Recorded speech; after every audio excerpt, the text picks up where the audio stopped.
The man who dealt the punch that killed Brisbane teenager Cole Miller has been sentenced to 7 years in jail for the cowardly attack.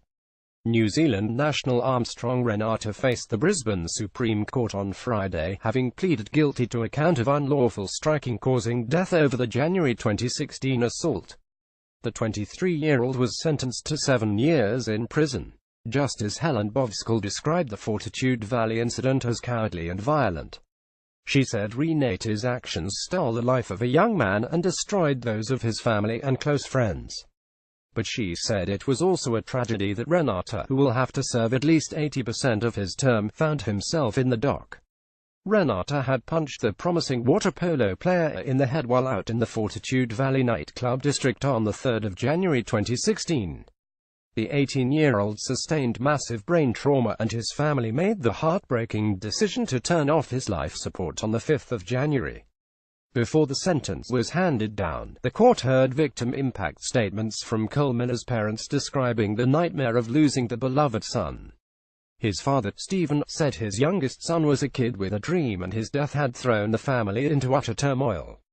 He said Cole's life was violently cut short in an act that marked the start of a nightmare for his loved ones and friends. "It's a nightmare that no one should have to endure," Miller told the court. "It's been a long 20 months since then and I know my children suffer every day. The tragic loss of the brother is a burden they will carry forever." At times dabbing his eyes with a tissue, Miller described lying awake at night listening to his wife Mary Lee cry. He then read his wife's statement in which she described having to take antidepressants and sleeping tablets to cope with the devastation of the loss. She said she was engulfed by grief whenever left alone and remembered her son as a beautiful, quiet and gentle young man. Renata appeared distressed in the dock as he listened to the statements, later making his own apology to the court. "For the very bottom of my heart, I am truly sorry," he said. Renata's co-accused, Daniel Maxwell, had walked from court in August after being handed an 18-month suspended sentence for starting the fight that led to the death. Maxwell has since been deported to New Zealand.